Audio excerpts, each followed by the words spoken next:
जंग में कत्ल सिपाही होंगे, सुर्खरू जिल्ले इलाही होंगे। यानी लड़ाई में कत्ल सिपाहियों का होता है और राजा या नेता उन्हीं सिपाहियों की कुर्बानी के दम पर जीत का सेहरा अपने सिर पर बांध लेता है। राजस्थान की राजनीति में भी यही देखने को मिल रहा है। नमस्कार, आपके साथ मैं हूं हिंगलाज दान और आप देख रहे हैं किस्सा सियासी। 2 दिन तक 7 और 8 मार्च को वसुंधरा राजे ने जन्मदिन पर धार्मिक यात्रा के बहाने शक्ति प्रदर्शन किया। शक्ति प्रदर्शन का मतलब यह था कि वसुंधरा राजे ये बताना चाहती थी कि मेरे साथ कितने विधायक और कितने नेता हैं। लेकिन दिल्ली नेतृत्व इस शक्ति प्रदर्शन से नाराज हो गया है। राष्ट्रीय अध्यक्ष जेपी नड्डा ने राजस्थान बीजेपी की प्रदेश इकाई से इस मामले में रिपोर्ट तलब की है। रिपोर्ट में क्या मांगा गया है? वसुंधरा राजे इन 2 दिनों में कहां गई, धार्मिक यात्रा में कितनी जगह जनसभाएं हुई, जनसभा में क्या क्या राजनीतिक बयान दिए गए, पार्टी को लेकर, खुद को लेकर, अपने इतिहास को लेकर और मौजूदा सरकार को लेकर। उनके समर्थक विधायकों ने क्या क्या बयान दिए। जैसे हाड़ौती के एक विधायक ने कहा कि अगर वसुंधरा राजे को चेहरा नहीं बनाया जाता है तो बीजेपी सत्ता में नहीं आ पाएगी। इसके अलावा आलाकमान ने उन लोगों के नाम मांगे हैं जो वसुंधरा राजे के साथ इस कार्यक्रम में शामिल हुए।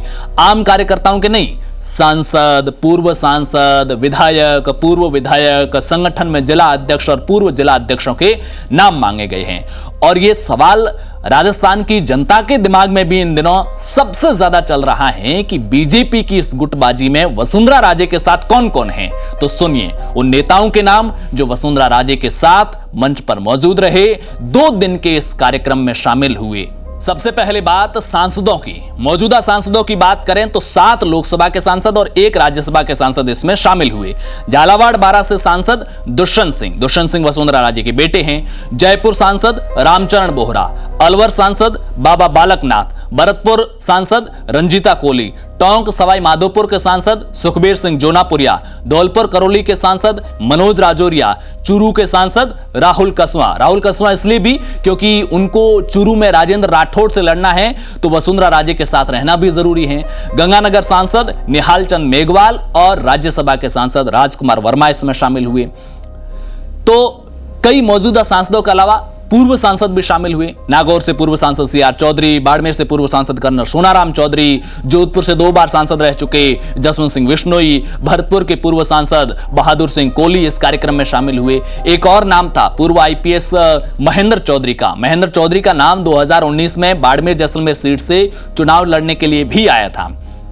अब अगर विधायकों की बात करें तो वसुंधरा राजे के साथ कौन कौन से विधायक शामिल हुए तो जयपुर के मालवीय नगर से विधायक कालीचरण सराफ थे, प्रताप सिंह सिंघवी थे, सांगानेर विधायक अशोक लाहौटी थे, अलवर विधायक संजय शर्मा थे, सांगरिया से विधायक गुरदीप सिंह शाहपीणी थे, नसीराबाद विधायक रामस्वरूप लांबा, धौलपुर विधायक शोभा रानी कुशवाहा, सोजत विधायक शोभा चौहान, नोखा विधायक बिहारी लाल विश्नोई, अजमेर दक्षिण से विधायक अनीता भदेल, पाली की बाली से विधायक पुष्पेंद्र सिंह राणावत, जेतारण विधायक अविनाश गहलोत, रतनगढ़ विधायक अभिनेश महर्षि को 2018 चुनाव से पहले वसुंधरा राजे ने ही बीजेपी में शामिल करवाया था। घाटोल से विधायक हरेंद्र निनामा, आसिंद विधायक जब्बर सिंह सांखला, जहाजपुर विधायक गोपीचंद मीणा, खानपुर से विधायक नरेंद्र नागर, लाडपुर से कल्पना राजे को भी 2018 चुनाव से पहले ही वसुंधरा राजे ने शामिल करवाया था और भवानी सिंह राजावत की जगह उन्हें टिकट दिलवाया था।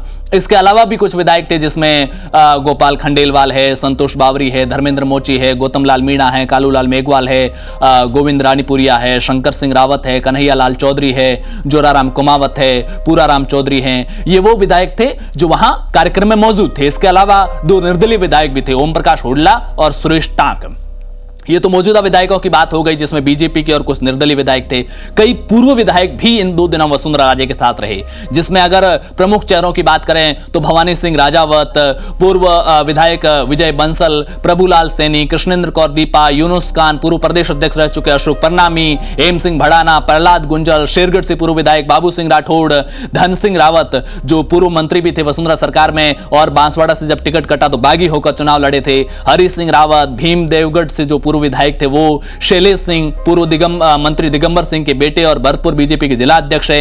ये वो पूर्व विधायक थे जो वसुंधरा राजे के साथ नजर आए।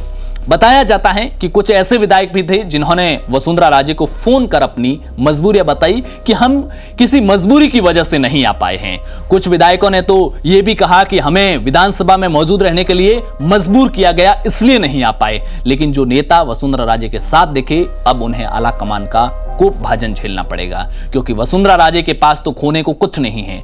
वो तो अपने आखिरी दांव चल रही है। हालांकि शीर्ष नेतृत्व ने यह भी साफ कर दिया है कि हमारे मना करने के बावजूद शक्ति प्रदर्शन कर अगर वसुंधरा राजे को लगता है कि उनको मनाने के लिए दिल्ली से कोई फोन आएगा तो ये उनकी गलतफहमी है, ऐसा कभी नहीं होगा। यानी दिल्ली नेतृत्व किसी भी हाल में वसुंधरा राजे के आगे झुकने को तैयार नहीं है। रोचक तो यह भी था कि जिस तरह से धौलपुर और भरतपुर में वसुंधरा राजे की आओ भगत की, ऐसा लग रहा था जैसे प्रशासन को ऊपर से कोई आदेश आया हो। वसुंधरा राजे के जाने से पहले सड़कें चमकाई गई, आला अधिकारी वसुंधरा राजे की आओ भगत करते नजर आए। इतनी आओ भगत अगर इन अधिकारियों ने मौजूदा सरकार के मंत्रियों और विधायकों की होती तो बगावत की नौबत नहीं आती। बहरहाल अब सबकी नजरें इस बात पर हैं कि क्या वसुंधरा आगे भी अलग अलग जिलों में ऐसी धार्मिक यात्राएं करेगी और दिल्ली नेतृत्व इस पर क्या एक्शन करता है, और जी राजस्थान के दर्शकों को भी इस पर क्या लगता है, नीचे कमेंट बॉक्स में